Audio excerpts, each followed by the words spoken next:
Alô, alô, minha gente. Quero te agradecer por estar ouvindo Lena News, por compartilhar e fazer chegar em mais pessoas. Eu tô muito feliz que vocês estão gostando disso aqui. E eu sou Helena Gonçalves Freire Portilho, diretamente de Belém do Pará, na cobertura da COP30. Nesse episódio, eu vou falar baixinho e ouvir mais. Vem comigo! Para abrir caminhos, vamos invocar o poder das ervas de uma tradição cultural que chamou a atenção nos dias por aqui. Vamos conhecer a tradição desse cheirinho gostoso e refrescante que Belém usa para enfeitiçar a gente. E eu realmente estou ficando mundiada. Uma expressão daqui para dizer que eu estou encantada com esse lugar, com as pessoas, com a comida, com a cultura. É isso, gente. Viva Belém do Pará! A tradição que a gente vai conhecer um pouquinho mais é o banho de cheiro. E quem vai explicar pra gente é a Camila Couto, filha de santo da casa de Axé e Ançã, aqui de Belém. Queira que não, as pessoas não sabem o que é norte, o que é nordeste. Elas acabam juntando tudo. A gente tem essa necessidade de que as pessoas conheçam a nossa cultura, que as pessoas conheçam o que é a Amazônia, que as pessoas conheçam o que é o Pará, principalmente. Essa nossa tradição, ela vem realmente dos nossos ancestrais aqui paraenses, né? Tem essa coisa das ervas, do cheiro, não só o banho para refrescar, o banho para tu atrair as coisas boas, aquilo que tu queres mais lá no fundo da tua alma. Aqui a gente usa o patchouli, chama, a preprioca, não é específico de uma religião. Vou te dizer assim, por exemplo, e na minha família desde muito cedo, por exemplo, virada de ano, dia de São João, nós sempre tivemos essa tradição de macerar nossas ervas cheirosas para trazer essas energias positivas. No episódio de hoje, vamos falar de adaptação climática, infância e juventude, com representantes de diferentes movimentos e organizações. Na minha visita ao espaço do Comitê Chico Mendes, que é um dos lugares mais bonitos na cidade, eu conversei com a Marina. Na verdade, não foi a Marina Silva não, mas a vereadora de São Paulo, Marina Bragante, que também é da Rede Sustentabilidade, e contou pra gente como a bancada do clima está trabalhando nesses temas. Então, eu sou a Marina Bragante, eu estou como vereadora de primeiro mandato pela Rede Sustentabilidade lá na cidade de São Paulo. E no ano passado, durante a campanha, a pauta do clima era uma das minhas prioridades. Era crianças, clima, sustentabilidade, olhando para a adaptação, mas olhando também para os empregos verdes, com uma perspectiva mais otimista, assim. E aí, durante a campanha, a gente entendeu que essa não era mais uma pauta só minha, mas que tinha muitas outras candidaturas trabalhando no mesmo tema, e a gente pensou em criar uma bancada do clima, que conectasse diferentes candidaturas em todos os biomas do nosso país, nas 5 regiões. Então a gente lançou a bancada de uma forma suprapartidária. Então tinha eu, para a COP a gente trouxe a pauta de adaptação das escolas prioritariamente, então a gente lançou um protocolaço do projeto que chama ECOA, que é Escolas Adaptadas, para garantir que a gente tenha essa discussão do tema nas cidades e ao mesmo tempo já entregue também um futuro melhor para as crianças, né? E aí adaptar as escolas significa ar-condicionado onde precisa, mas significa pensar protocolos para quando tiver enchente, pensar protocolo para quando tiver um calor extremo, pensar novas estruturas das escolas, trazer horta, trazer planta, trazer árvore para as escolas e discussão de educação ambiental também com as crianças, mas também com a comunidade. Nos corredores da Blue Zone, eu também encontrei a jovem liderança Rayane Chipaia. Ela faz parte do Comitê Participativo da PYCC, Presidency Youth Climate Champion, que é a coordenação oficial para a participação qualificada da juventude nos espaços de discussões da COP30. Te convido a escutar e refletir sobre quais são realmente os direitos da juventude. Oi, eu me chamo Rayane Chipaia, sou da etnia Chipaia da região do Médio Xingu, no Pará, e atualmente faço parte do Comitê Participativo da Marcele, da PYCC da COP30.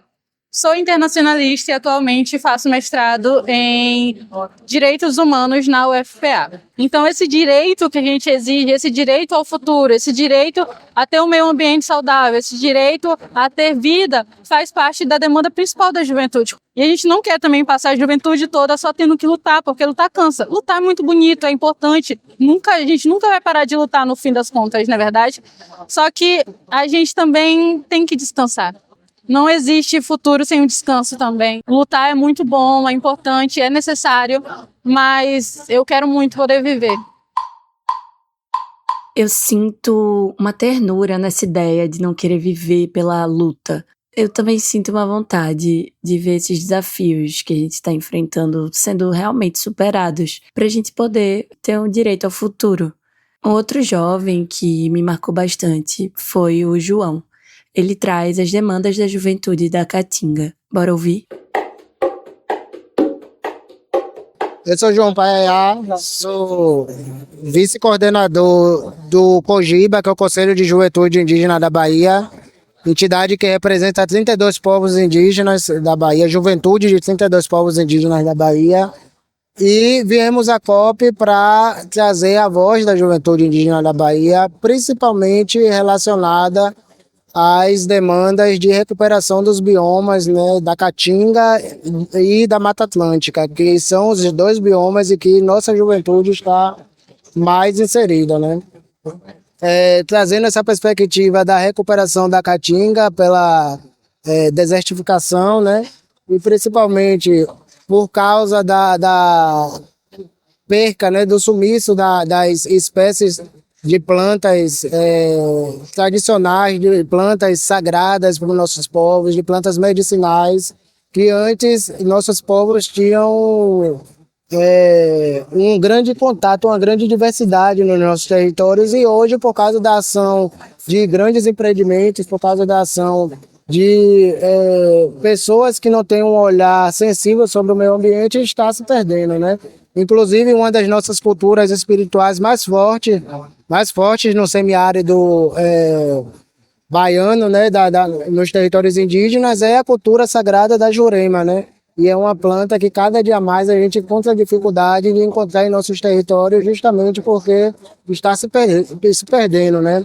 Estão desmatando matas de Jurema para criar pastos, para trabalhar com monoculturas, e isso acaba culminando em conflitos que muitas das vezes levam, inclusive, à ameaça e à morte de lideranças indígenas. Então, nossa presença na COP é justamente para fazer uma incidência, falar da importância que a Amazônia tem para o mundo, mas dizer que não só a Amazônia é importante para a subsistência da humanidade, que existe comunidades e seres humanos vivendo em vários outros biomas, né? A próxima entrevistada é alguém muito especial e vocês vão sentir isso quando ela falar. Mas o que eu queria dizer é que isso é uma das coisas mais bonitas e difíceis também de fazer, que é literalmente encarar a geração futura e como explicar tudo que está acontecendo agora. E eu espero que realmente, quando a gente chegue nesse futuro, as coisas estejam diferentes. E aí, Zozo, me conta, o que é a natureza? Oi, bom dia. Todo mundo limpe. Natureza, eu amo a natureza. Quer dizer, eu amo a natureza com os animais, tá bom? Ela já nasceu nesse meio, né? Nossa, de ativismo, ela tá sempre junto, a gente sempre leva ela junto, então ela gosta disso, né?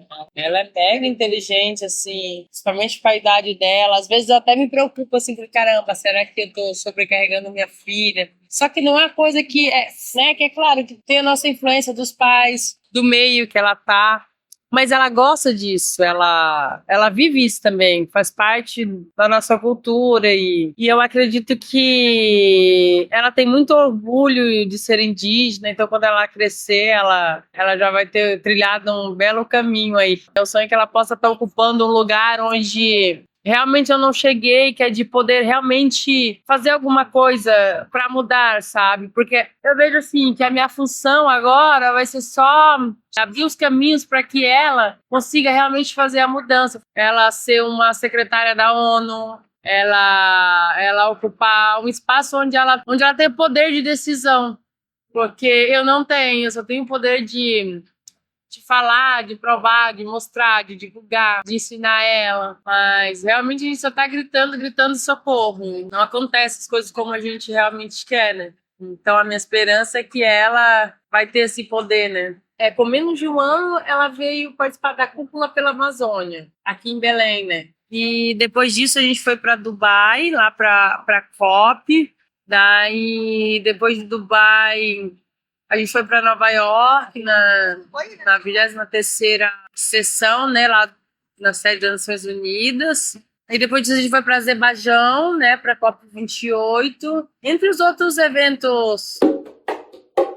E essa diva foi a Isabel, que é a mãe da Zozo. E agora a gente vai ouvir o jornalista Rafael Cardoso, da Agência Brasil, que vai trazer pra gente o nosso giro de notícias. Ele andou acompanhando algumas coisas bem importantes por aqui. E aí, Rafael, nosso correspondente, conta pra gente o que você já apurou. Oi, pessoal, oi, Helena. Pois é, essa semana começou bem agitada por aqui no Parque da Cidade, onde está acontecendo a COP30, né, pelo menos os espaços oficiais de decisão. Então, na terça-feira, a gente teve uma manifestação de um grupo de indígenas que forçou a entrada, né, na Blue Zone. Eles entendem que eles estão sendo excluídos dos espaços de decisão e tentaram ali fazer uma manifestação, né, mostrar essa indignação, só que a reação também da Guarda da ONU não foi legal. Foi uma reação claramente truculenta, que partiram para cima dos indígenas e também, assim, há claramente relatos e vídeos mostrando que essa guarda da ONU também agrediu jornalistas. Então, um momento tenso, aí o primeiro desafio para o governo brasileiro, que disse que essa seria uma COP dos indígenas também. Helena, mas se teve um lugar que não teve confusão, em que o espírito estava realmente assim de união, de mobilização, foi na barqueata que aconteceu na quarta-feira aqui em Belém, né? Um grupo de vários movimentos sociais indígenas saiu do Mato Grosso, fez uma grande caravana chamada Caravana da Resposta. Eles cruzaram boa parte do país pelo interior, cruzando terra, rios, e chegaram em Belém 2 dias antes do evento. E logo cedinho, ali às 9 da manhã, os movimentos sociais se organizaram. Nós tivemos assim dezenas de embarcações saindo, né, pelo rio aqui, e foi uma coisa assim linda, assim, sabe? Havia pescadores, quilombolas, indígenas, grupos feministas, agricultores familiares, juventude. Assim, parecia que todos os movimentos sociais estavam ali realmente dentro, levando suas demandas, cantando, apresentando todas as bandeiras políticas. Eu acompanhei a barqueata desde o comecinho, cheguei ali com a reportagem da Agência Brasil e da Rádio Nacional, e a gente ficou na barqueata ali desde as 7 dos preparativos até o finalzinho, quase 1 da tarde. Foi realmente assim muito emocionante. Os movimentos se conectando, as músicas, assim, você via que tinha um espírito realmente de engajamento assim muito sério com a causa ambiental e com a causa social como um todo. E no finzinho do passeio, o cacique Raoni, que é essa figura super conhecida, né, liderança dos povos indígenas, ele preparou uma coletiva de imprensa para quem estava lá na barqueata. Era tanta gente querendo ouvir o Raoni, eu acho que eu nunca vi a imprensa assim em massa acompanhando, né, a declaração de um líder indígena. E o Raoni não mediu palavras, foi direto, criticou a exploração de petróleo na Foz do Amazonas e falou que, se fosse preciso, ele voltaria a falar com Lula para criticar e falar que isso é uma medida que vai prejudicar o meio ambiente e os povos tradicionais que vivem ali perto. E nessa quinta-feira, aqui na Blue Zone, eu pude acompanhar um evento muito interessante que falava sobre racismo ambiental.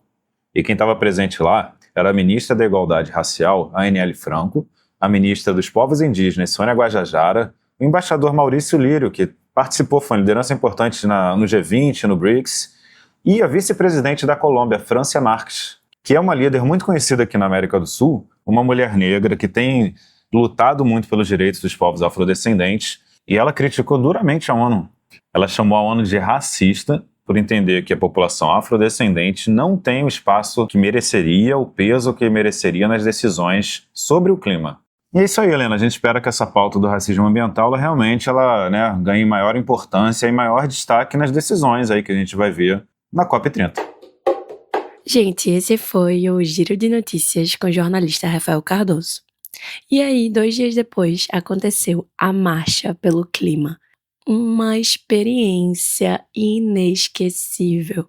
Um calor de mais de 35 graus e quase 70 mil pessoas reunidas para lutar por justiça climática. A passeata saiu do Mercado de São Brás e em direção à Aldeia Cabana, aqui em Belém. Tinha gente de muitas organizações representando pautas e demandas muito diferentes. Tinham muitos povos indígenas de diferentes regiões do Brasil e também do mundo. No próximo episódio você vai conferir algumas entrevistas que eu fiz. E aí eu acho que vale ressaltar que a gente teve 3 grandes blocos, né? Um era Terras e Territórios, o outro Solidariedade Internacionalista e o outro A Transição Justa e Cidades. Essa marcha foi organizada por integrantes da Cúpula dos Povos e da COP das Baixadas. E assim, teve muita luta, mas também teve arte, cultura, pessoas fantasiadas trazendo mensagens de conservação ambiental, povos indígenas trajados, marchando, cantando seus cantos de resistência. Teve também cartazes mais diversos possíveis e criativos, e um, particularmente, me emocionou muito. E o cartaz dizia assim: I went to the future, you won't believe me, but we won. Eu fui até o futuro. Talvez você não acredite, mas nós vencemos. Com essa mensagem que eu quero retomar o tema do episódio de hoje, que é o direito ao futuro. E para isso a gente vai dar um pulinho no passado e honrar a luta de Chico Mendes. Eu aprendi muito com o pessoal do Comitê Chico Mendes aqui em Belém.